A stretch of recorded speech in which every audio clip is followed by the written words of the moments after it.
எல்லாருக்கும் நமஸ்காரம்.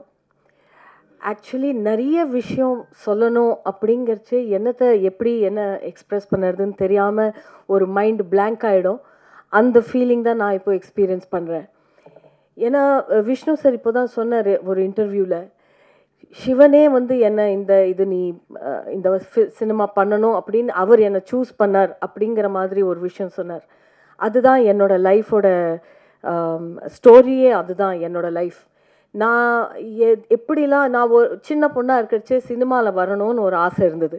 அது எப்படி நான் சினிமாவில் வருவேன், யார் என்ன லான்ச் பண்ணுவாங்க, எந்த படம் பண்ணணும், எது கரெக்டான டைரக்டர், எது கரெக்டான லான்ச் ஆக்டர், எதுவுமே தெரியல. அப்படியே வந்தவ தான் நான்.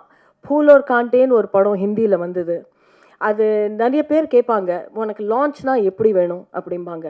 யஷ் சோப்ரா, சுபாஷ் கை, அந்த மாதிரி பேர் அந்த டயத்தில் ரொம்ப ஃபேமஸாக இருந்தாங்க. அந்த மாதிரி லான்ச் வேணும் அப்படின்னு ஆசைப்படுவாங்க. எனக்கு அந்த ஆசைலாம் ஒன்றுமே இல்லை.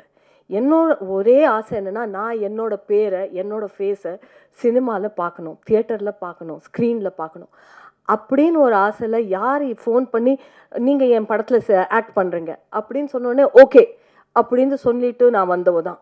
அது ஏ கிரேட் ஃபில்மா, பி கிரேட் ஃபில்மா, இல்லை நல்ல ரோலா, இல்லை சரியான ரோல் இல்லையா, எதுவுமே கேட்காம நான் வந்தவ தான் நான்.